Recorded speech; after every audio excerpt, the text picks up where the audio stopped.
Good day kakatwa, welcome dito sa ating channel at sa ating page. Nandito tayo ngayon sa sa isang poultry farm building at samahan niyo akong itur kayo at ipakita yung mga pwedeng makita dito sa loob ng building kung saan inaalagaan yung mga broiler o yung mga manok na kinakain natin sa Chokes Dugo, sa Jollibee at saka yung mga binebentang manok sa palengke. So dito po inaalagaan yung mga manok na yon sa isang farm.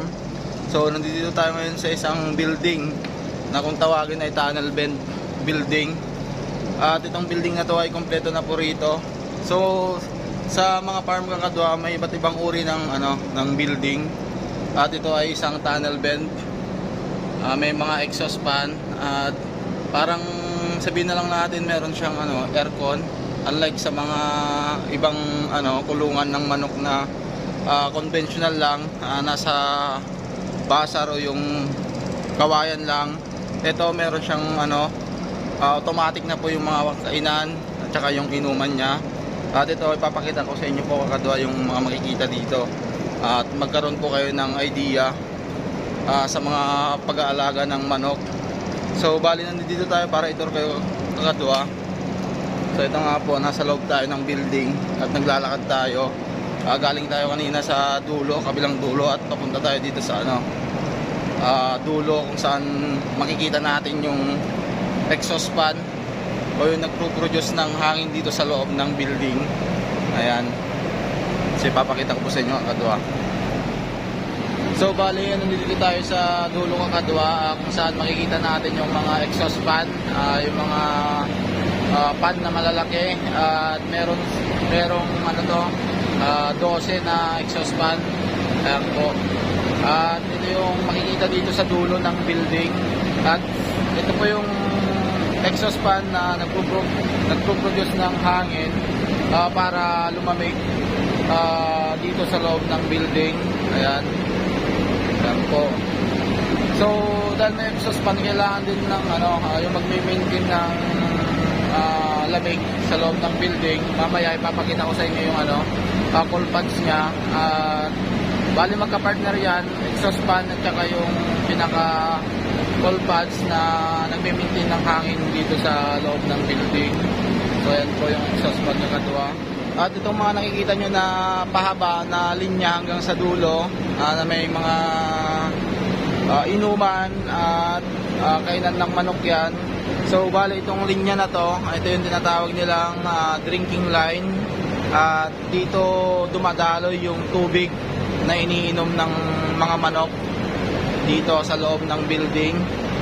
At ito naman yung linyang to, ito naman yung tinatawag na drinking line, na dito rin kumakain at dumadaloy yung feeds na kinakain ng mga manok dito. Ayan. So bali papakita ko po sa inyo yung feather plate na nilalagay dyan, kasi tinanggal namin kakadwa kasi kailangan nating linisan dahil kailangan ulit nilang mag-alaga at magpalaki.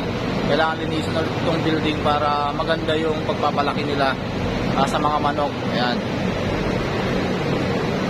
So ito yung feather plate na nilalagay dito sa feather line. Ayan.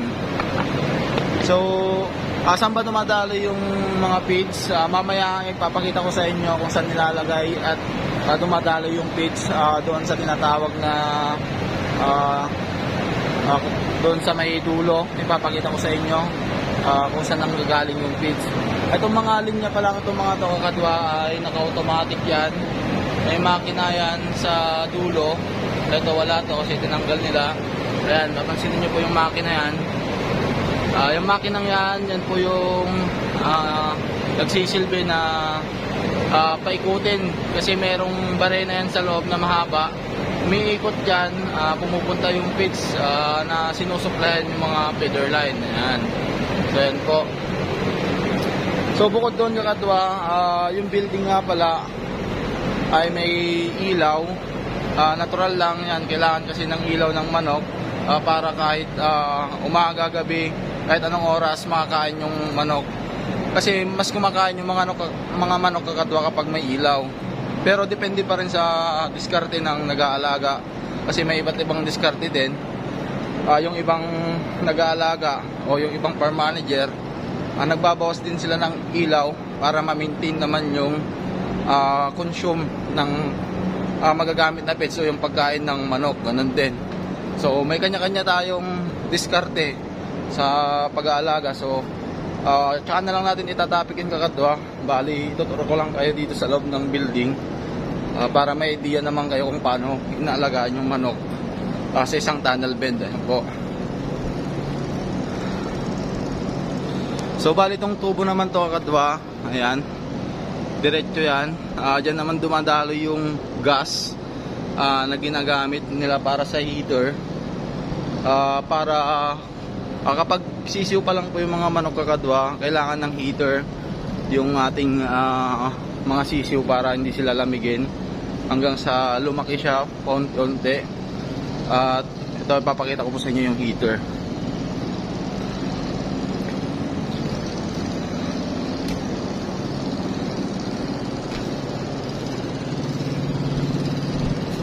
So ito po yung heater po nila, box type heater. Ayan po. At may controlan po yan. Ayan po yung bali may iba't ibang klase din ng heater kakadwa. Itong nandito sa building na to, box type. At titingnan natin kung meron yung isang klase ng heater na parang sinasabit lang. Pero ito maganda naman to. Kasi masusuplayan na yung yung area na medyo mas maluwang. Kasi malaki tong heater na to. At ito po yung niya.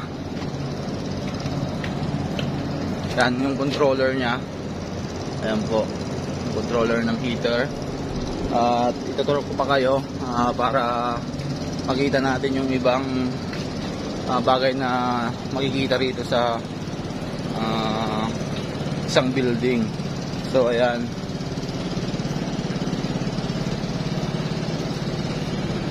So yun nga kakadwa, bali kung mapapansin nyo sa building na tinuturo ko sa inyo ay medyo may pagkaluma na. Kasi matagal-tagal na rin tong nagagamit at matagal-tagal na rin tong nagawa. Kaya ganito yung itsura. Pero sa mga ibang building na nililinisan natin, may mga bago tayong nililinisan eh. So bali ang ginagawa pala namin dito kakadwa ay ako nga po yung yung contractor na naglilinis sa mga building.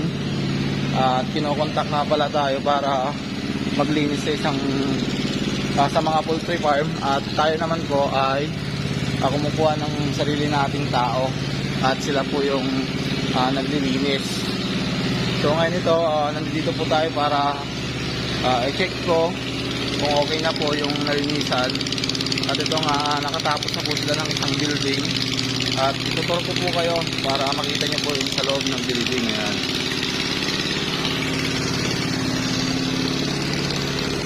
So yun nga kakadwa, bali may nakita tayo dito na heater ulit.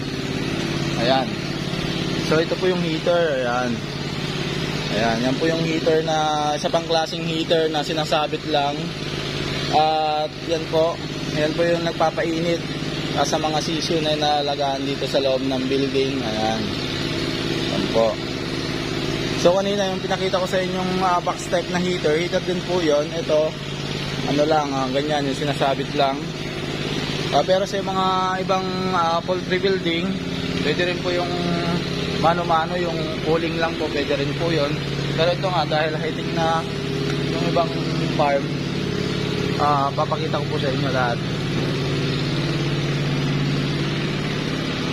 So ngayon, papakita ko po sa inyo yung full pads na tinatawag, yung kapartner ng exhaust fan, para ma-maintain yung lamig at init dito sa loob ng building.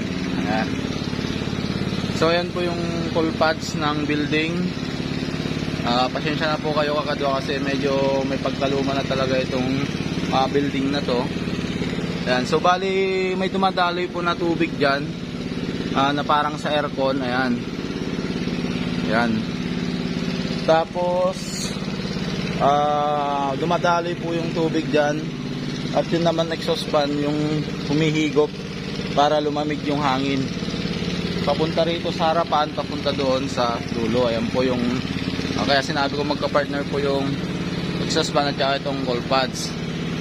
Siyempre hindi matatapos doon kakadwa, kailangan i-maintain pa rin yung hangin, kasi kapag ganyan na nakabukas po yung cold pads, mas maraming may higop na hangin na galing sa labas, kaya may tolda yan na may-maintain na yung tolda nya. Yan. May level din po yun, pwedeng itaas, pwedeng ibaba. Yan, parang dun sa kabila yan. May ron siyang tolda para ma-maintain po yung hangin na pumapasok na galing sa labas. Ayan.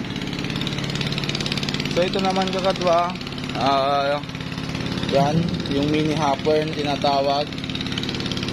At dito po bumabagsak yung feeds na dumadaloy papunta sa feeder line hanggang doon sa dulo kung saan tayo nanggaling kakadwa. Yan po. At ito po yung pinakamakina niya, isang dynamo. Susupply po niya lahat yan na itong ilang feeder line, 1, 2, 3, 4, 5. So 5 feeder line po yan. Bali meron po itong sa labas may big hopper pa po. Sa labas doon nilalagay yung feeds, doon sila magkakarga. Tapos i-distribute dito sa mini hopper. Didiretso naman siya hanggang doon sa dulo, hanggang malagyan po lahat ng feeder line. Yan po. So yan po yung mga makikita dito sa loob ng building. At ano pa ba yung papakita ko sa inyo. So ito naman po kakadwa yung divider na tinatawag. Yan. Ginagamit naman tong divider kakadwa para ma-divide yung mga manok na lagahan dito. Kapag sisiw pa lang sila, hindi naman po pwedeng sisiw lang, papakawalan na sa ganitong kaluwang na space. Gagawa sila ng isang space na maliit lang, yung eksaktuhan lang sa mga sisiw. Ginagamit ito, divider. Tapos nagdi-divide sila ng hanggang 7 span kada kwarto. So kung halimbawa meron 37 o 38 na manok, 38,000 na manok dito sa loob ng building, i-divide nila sa 7 hanggang 8 span. Ayan. So habang lumalaki po yung mga sisiw, nagaano naman yan, lumalaki naman yung espasyo. Kaya ito, ina-adjust naman nila hanggang sa mag full span, hanggang sa maka-harvest. Makikita nyo po yung manok malalaki na halos mapuno itong loob ng building. Yan po. Ito po yung gamit ng divider. Ito po yung papakita ko po sa inyo mga kakadwa. So yun nga, dahil naipakita ko at naipaliwanag ko naman yung ibang bagay dito sa loob ng building. At hanggang dito na lang muna yung ating video kakadwa. At sana may natutunan kayo. At kung may question po kayo, comment naman kayo sa ating video. Ito nga pala, bago po tapusin ang video na ito kakadwa, baka meron kayong alam na poultry farm, o di kaya gusto magpalinis, o kayo na nanonood, may sarili kayong farm, pwede nyo po kaming kontakin para mag-usap tayo na kami na lang po yung maglilinis. So hanggang dito na lang po yung ating vlog.